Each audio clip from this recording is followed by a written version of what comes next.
Hey, you guys, today we have a special guest. You guys are going to absolutely love her.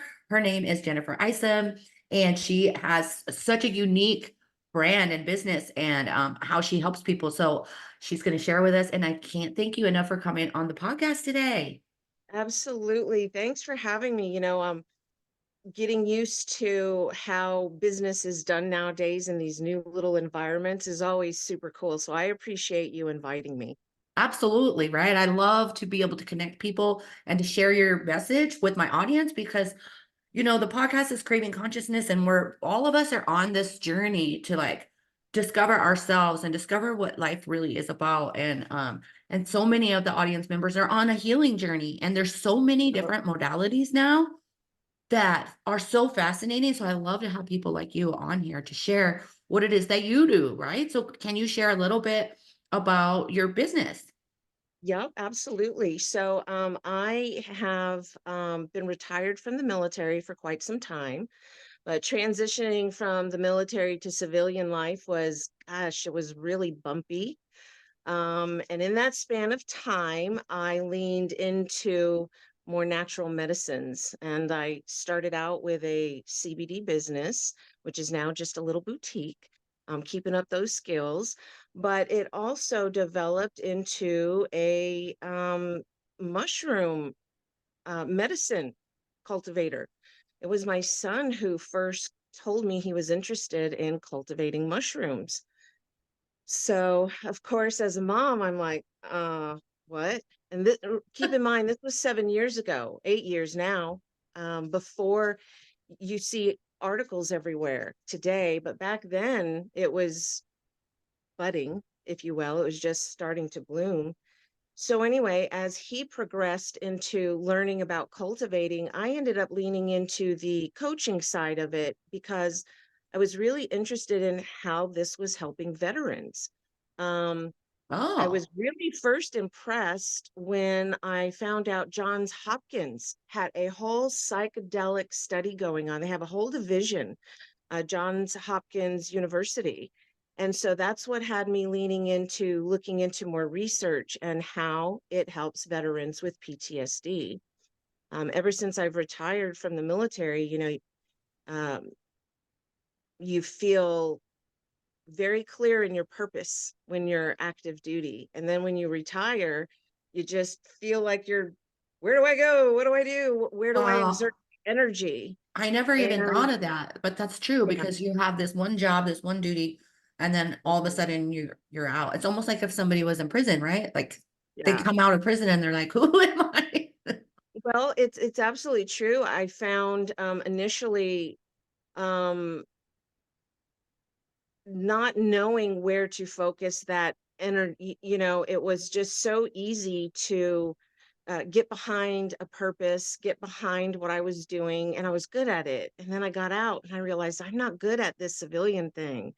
And so I ended up giving away the majority of my household goods, quit my job with OSHA, and I put what I could in a 10 by 10 storage unit. And me and my two dogs traveled around the US, living out of campsites, campgrounds. My thought at that time was I really wanted to start a nonprofit for veterans with PTSD.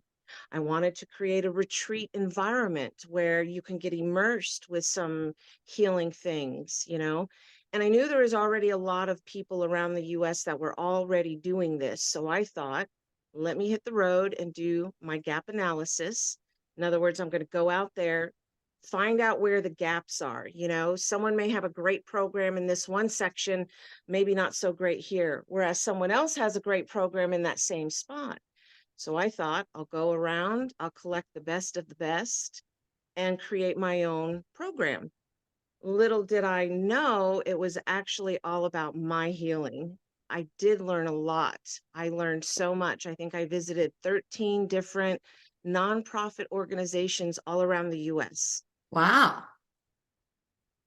I started out in Colorado, went down to Texas, slid over Louisiana. I have to say, when I got to the East Coast, at this point, I've had multiple breakdowns. I'd been on the road about 2 months.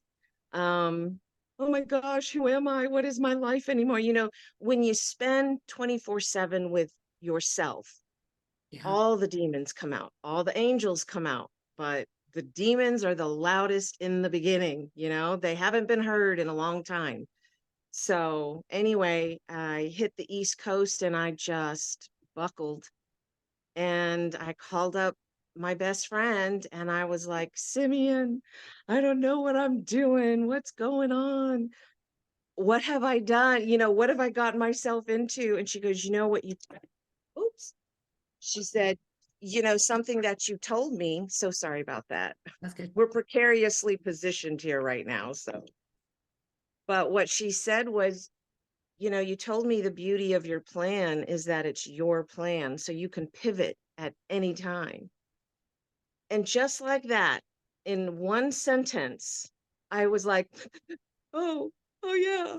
Oh, I can't, like it's so silly. My It's so perspective, true though, right? We get so stuck in right, our head and somebody right, says something and you're like, oh, what, what? And in 10 seconds, my whole attitude. So I turned my car, headed west. The moment my nose was pointed west, everything was fine again. Now, granted, it was not the last breakdown, but looking back, it just shows me how often during that journey, a simple shift in my perspective, nothing changed. I didn't have more money. I was still on the road. I was still, kind of broke, well, pretty broke. None of that changed. The only thing that changed was my perspective of I don't have to hang out here. I can head down that away.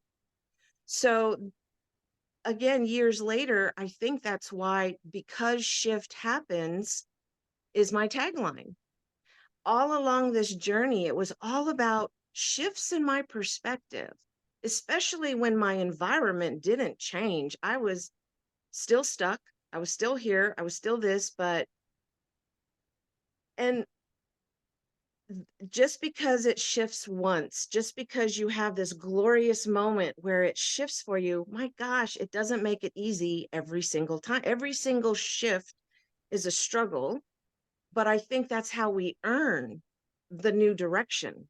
yeah, you know, we sat at that turnstile long enough and it's like, "Ah, I'm out of the turnstile, thank goodness." And you earn that new direction that you head down. So after all of that happened, I found my way here to Las Vegas, went back over to Colorado, back up to Washington, Oregon, California, made my way to Nevada, and I've been here ever since. So since 2016, the fall. And it was around that time my entrepreneurship really kicked in, like I need something of my own. And so started out as a CBD business.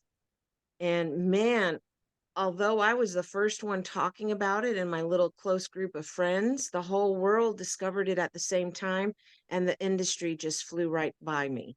yeah, Um, So then I started to learn more about psilocybin and how it heals and how veterans were using it for people. What?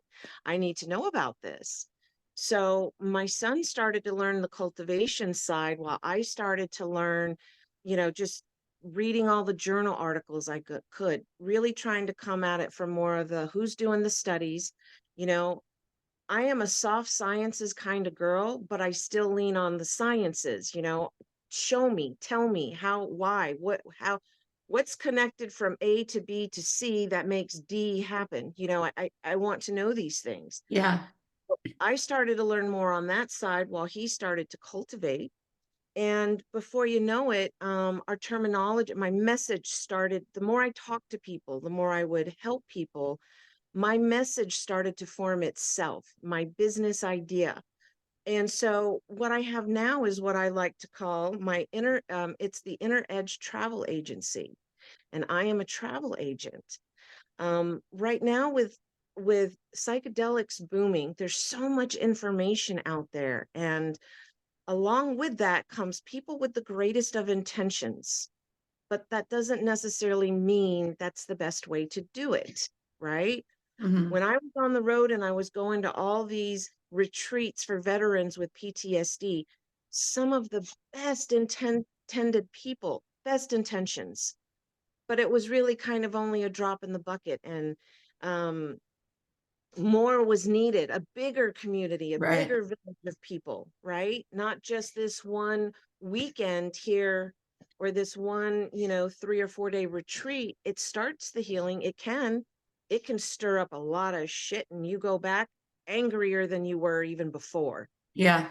That's true. You have this experience, and it's kind of like a shock when you come back from those types of things because you try to integrate what you learned on that retreat into your life, but then you come back and you have all the same stimulus around you, and then you're Oh my, alone, you oh know? my gosh. Exactly, exactly. The protocol that I like to lean into was developed specifically because of what you're talking about. There's so many documentaries out there that show someone will go away and have an experience and they come back and life is great for about 6 months. And then what happens? The life and the environment gets their claws right back in you. Hmm. And one weekend in the jungle is not going to help with 30 years of imbalance. Yeah. You don't have any good habits. Your mind is still, your personal narrative and your personal dialogue could still be very unhealthy. So, yes, you have this great experience, but how do we maintain that? And so that's why I will lean into that microdosing portion of the protocol I like. Um, but yeah, so I ended up when your millennials grown child is cultivating in the house, I had lots of time to experiment, to play, to understand this medicine a little bit more, to cook with it, to take large doses of it, small doses of it, daily doses of it, to have a whole weekend where I maintained at 2 grams for 3 days because I wanted to, you know, push my limit and see where are those little safety zones, if you will. Okay. Um, but one of the things I noticed over these years is the industry as it's blossoming. Of course, we're starting to see a lot of wellness centers pop up. We're starting to see courses and classes for people who want to be trip sitters. Um, all kinds of information out there, how to eat it, how to cook it, how to grow it. There's so many little niches of the industry. Yeah, isn't So that what I beautiful? start, I love that. I yeah, had one girl on here before, and she was in that industry, and she did whatever you just said, a trip setter. She or facilitator, I think that's what she called it. And she sits with that one person, and it's kind of like coaching. So yeah, I think it's amazing. And I probably about a year ago tried some microdosing, and I mhm, still have some of the little pills, and I really did notice a difference. And before we started recording, I was like, you know what? I should take one of those pills again. grab one of those. So, well, one of the things that I really like about being able to have watched this industry grow from the last 8 years is I initially really wanted to be a trip sitter as well, a facilitator as well.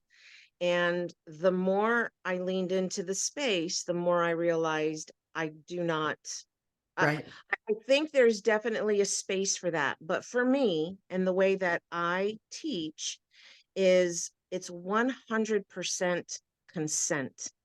100%. If you feel you need a trip sitter, you haven't been fully prepared. And to me, a trip sitter is someone who you feel you can share the responsibility with and the Yeah. accountability with. So to me, I would rather empower you to show you how you design a celebration of self in your own home.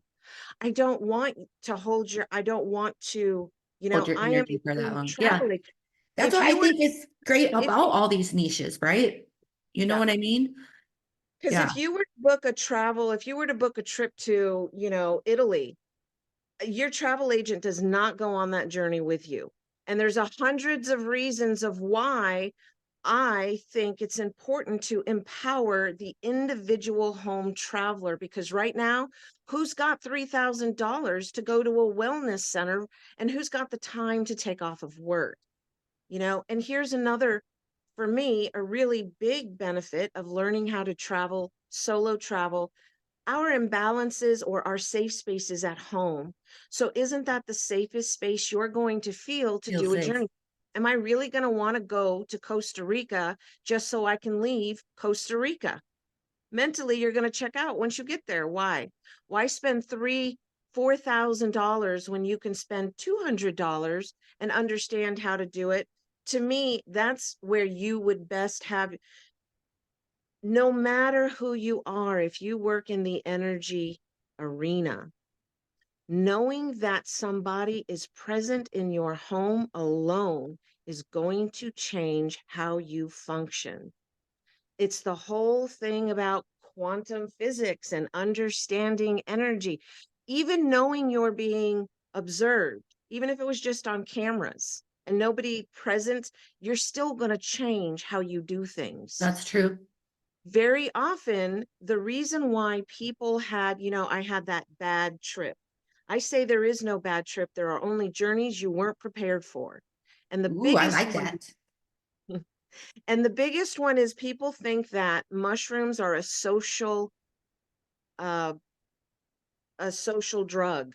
It is Right. not social at all, because once you reach a certain level, most bad journeys happen because people are in a social environment and they are no longer able to maintain social cues because serotonin has saturated all of your senses.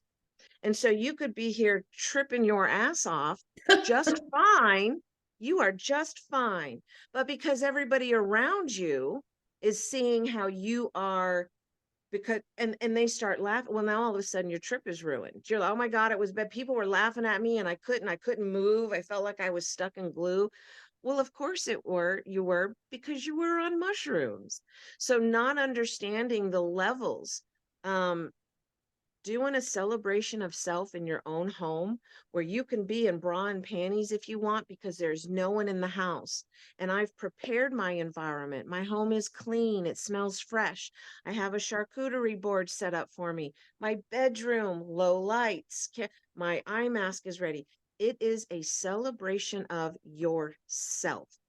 It's not for a party. Now, I am the Cubensis concierge, so if you do want a party, that's fine. But let me tell you what those responsible levels are. One of the things I want to do is to reduce the stigma of what social traveling looks like. And it's not even really a travel. Now we're talking about a museum dose. How much can I take and not get kicked out, but enjoy the environment that I'm in? Okay. That's what microdosing is, museum dosing is. What's a How much? museum dose? So anything less than a gram, between a half a gram to a gram is what I would call a museum dose. It's where you want to take enough that, yes, I'm feeling some of the saturation of my visual senses, my hearing senses, that serotonin saturation, but I do not want to. I still need to be able to function in public. I still need to be able to maintain social cues. So there's a level in there, you know, that is what a museum dose is. Okay. Yeah, I've never heard of that. A true microdose is imperceptible. And let me tell you, Lovey, I can talk to someone for an hour because my consultations are free when, well, anyway, to help people understand products. I want to be able to talk with folks one-on-one. So, because again, it's being prepared is what it's all about. But I could talk to somebody for 45 minutes to an hour and tell them microdosing is imperceptible, which means you can't feel it. It's the same if I said, here, take this aspirin. You take the aspirin and I go, so how does that aspirin feel? And you're Right. like, well, it isn't Right. the When I did the microdosing, I would notice like just maybe even just 1 minute or 5 minutes, and I'll be like, oh, I could feel it. And then it'll be gone. But after doing it, a few days on or whatever, I did notice that I had a better attitude yeah, yeah, and I wasn't as anxious and stuff. yeah. I think that when it's truly imperceptible, you don't feel. But I was going to say, yeah, so I can tell someone for an hour it's imperceptible. And at the end of the hour, they'll go, yes, but Jen, if I microdose, can I drive? Or can I? I said, sweetie, imperceptible. It's so I understand the need of, I heard what you said, but I still need to make sure. I still want to be able to ask my questions to somebody. So that's why I try to make myself available for folks who are trying to do that. Um, and one of the other things too, there's a couple things I do that I don't want to say it's controversial, but it is different than what everyone else is doing. And one of them is, I don't think, I think the best way to benefit from microdosing, if you really are seeking to do soul workouts, is you need to microdose every day. Okay. Um, None of this two on and two off and two on and two off. It's ridiculous. All you're doing is you're jacking with your serotonin levels.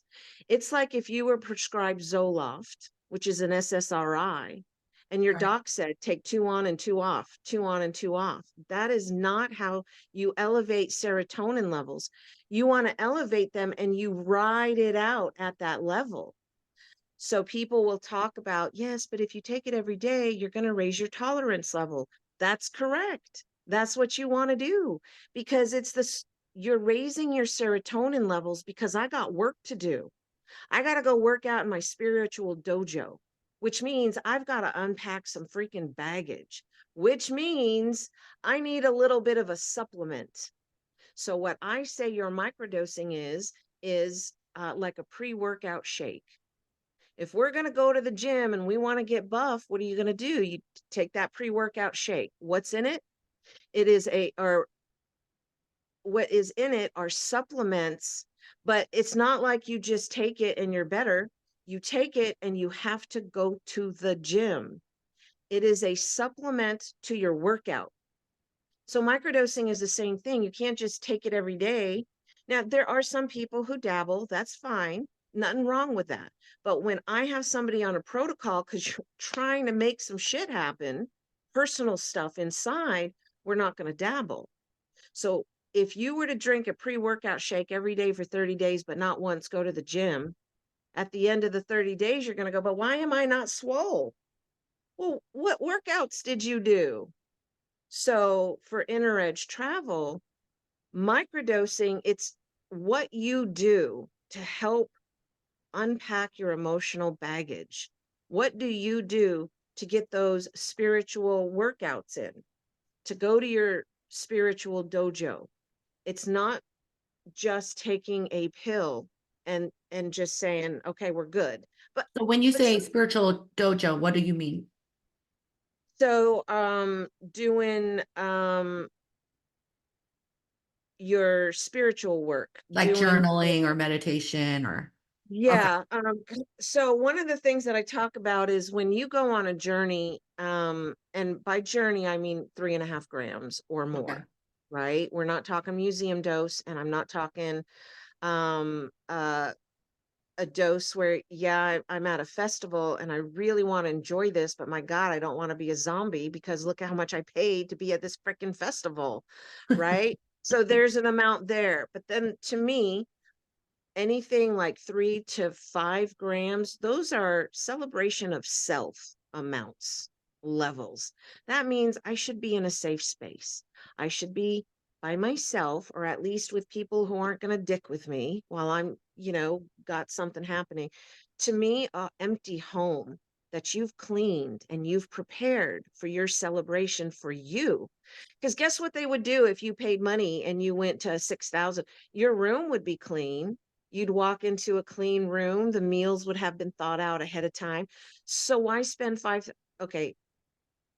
Yes, we should all go on a $5,000 retreat once in our lives. Absolutely. I But love how I'm you're talking coming about, around it. You're like, I'm not telling you not to, because that sounds like hell of fun, but you right, don't have to. right. I'm just saying, I really think while people are worried about trying to be a trip sitter, trying to be a facilitator, I want to have travel agents that are empowering the home traveler, teach you how to be fully prepared for a beautiful celebration of self at home. And here's your boarding pass, here's your ticket, and here's your visa. Have a good trip. I'm not going to go with you to Rome. I know you want to take me with you because you love me so much as your travel agent, but I can't go with you where you're about to go. And once you're in, the only way out is through. And you don't always get the journey that you want, but you get the one that you need, right? So all those cute little, I love analogies. I love all of it. So, I'll give you a quick little piece of what I talk about when we're trying to have psilocynthesis. To me, that's a level above integration. My favorite analogy about integration is a deck of cards is integrated.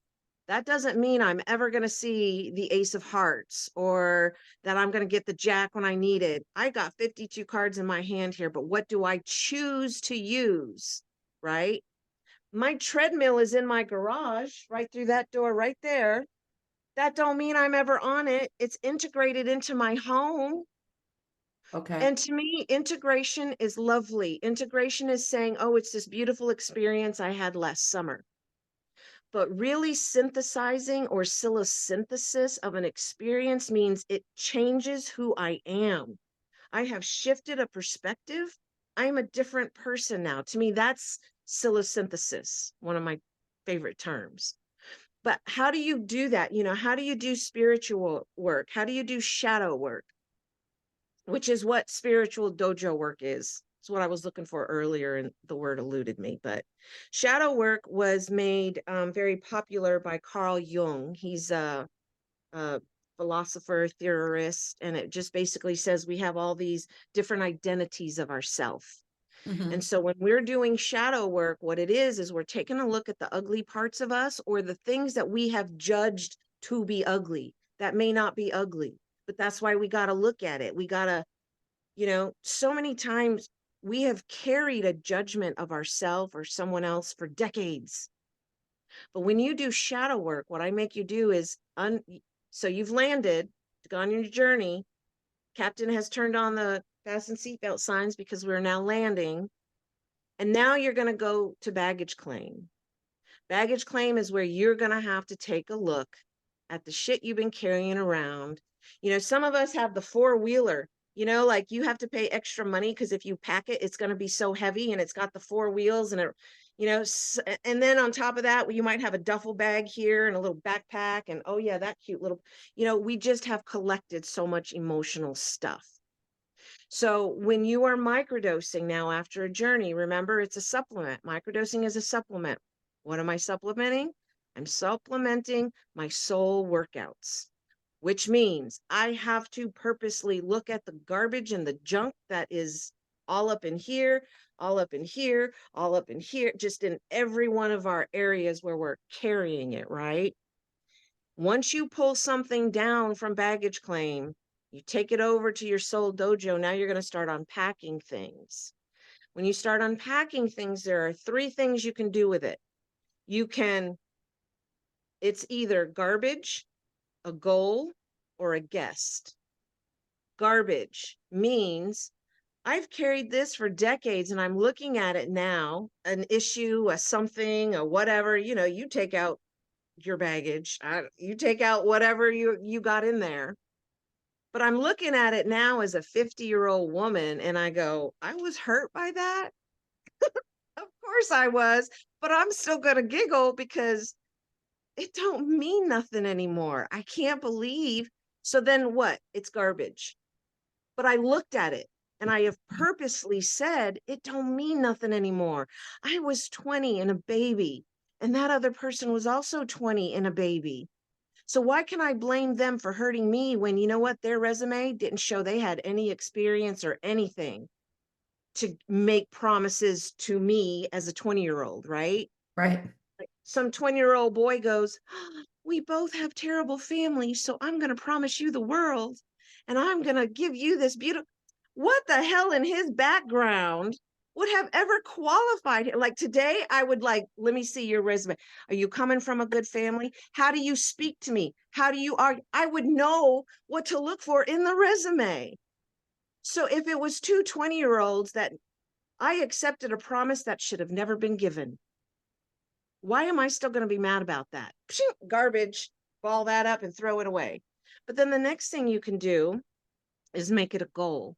Maybe it is an issue of something that happened. And I've become a better person before it. No matter how ugly it is, I'm still a better person. And now I'm a speaker, or now I help other people, or now I, whatever. Now it becomes a goal. So some Right. kind of emotional baggage that you've just unpacked, you've looked at it and go, I'm different now. I worked my way through this and I know how to help others. So now it's become a goal. Then the last one is a guest. And that one is your hardest ones. You know, for me, I had mom issues. Hmm. My parents watch these, so I start to be more gentle about how I talk about some of it, but I had mommy issues. And what I realized was I would look at that, I'd unpack it, I'd look at it, and I go, nope, not ready. And I put it back and I put it on a shelf. It can be a guest in my baggage claim area, but it isn't there free. It isn't rent free. It does cost me something. I'm not ready to look at it yet, but I think it's empowering to acknowledge the fact that I'm not quite ready. But I'll tell you this, I think every time we take it down and we look at it, the suitcase keeps getting smaller because we're getting more courageous. And, so my, I still have some mommy things, but she's in a really cute Gucci purse now. It's just in a tiny little, you know, some of the conversations I think we should have before she transitions, but I realized I think me healing myself as a grown woman wasn't about just healing me. It was healing me, then swinging back around and picking up my mommy because who helped her? Who taught her the things that I have the internet to learn about? Yeah. So I have to heal me so that I can swing back around and pick up mom, you Yeah. I know? like that. Yeah. But I really do think that I want to know, or I want folks to know, there is so much information out there right now about psychedelics. Um, Look for the people who aren't saying, here, take my hand and you need me and only me. And, you know, um, I really think the people who are out there trying to empower people to learn on their own. Yes, is there a lot of things that you need to be aware of? Am I the right person for it? Absolutely, but that's the adulting piece. I'm not, it's a peer-to-peer environment, right? You still have to do your own adulting, but I will give you those resources. Hey, Jen, I'm on this medication, and this medication. Okay, well, if you're on lithium, there are certain medications out there, or ever been diagnosed with those types. To me, it doesn't mean healing with psychedelics is out of your future, but that's where you need to do the wellness centers. That's where you need to do the guided sessions where there are people there that, should there be a medical emergency along those lines, yes. But for the majority of us, we're in the bell curve. If you're on, you got your 80% and then you have your outliers on either side. The majority of us would be able to listen about how they work, understand a little more of how they work, either start at a low level, medium level, go for the gold, whatever. There's so many areas you can onboard. We are adult enough to listen and learn and move forward cautiously without emptying our pockets. Oh my God. The biggest problem right now with all these people with all this money is freaking accessibility and equity. The marginalized communities that need the medicine the most will never even play a video for a $3,000 retreat, Right. because it might as well be $1 million retreat. That's never going to be in my future. Now, mushrooms are out there everywhere. I always talk about how to look for trusted sources or trusted product, you know. Um, but people are going to do what they're going to do. So why not give the information so that if somebody says, I'm sorry, I do not want to go to a hotel with a pillow and a blankie and 40 other people and lay down on the ground of a hotel carpet to do a journey after a 2-hour PowerPoint brief. Right. No. And the other thing too is people, we say we work in the energy environment, but you're going to throw 40 people together who are purging energies that are on psychedelics, and you're just going to moosh all that energy up in one room and then go, hey, great to see you. See you again in 6 months. Remember, you should do this. You crack me up. Well, but I like how you've done a lot of research on all the different ways that it's presented and found your gap, so to say, so you can educate people on these things. Because I think this podcast episode really has educated people on all the different ways they could receive it, and what's more empowering for them. And they can make that decision because maybe there is somebody on here that's like, I'm going to Costa Rica. You know what I mean? A yay for them. But I And love all the information that you've given. I do want to say, I 100% believe that there is space for facilitators and sitters and wellness centers and frou-frou retreats. Absolutely, because it's fun. But I think that's too many of these places, they forget the fun bit of it. We think I'm going to lay down and there's a person with a lab coat and a clipboard and they're going to watch me. For those of us who have done big journeys, get out of here with somebody else in my space. No way, man. And Yeah. that's why I say understanding how to create a celebration of self, a beautiful 24 to 36-hour experience in your own home. Talk about empowering the people who need it. Because now also think about it this way. If there is someone out there who is a trip sitter, spent $4,000 to get a little license that I can sit in your presence and I know what to do, think about how much more that person is going to be empowered if they were to shift.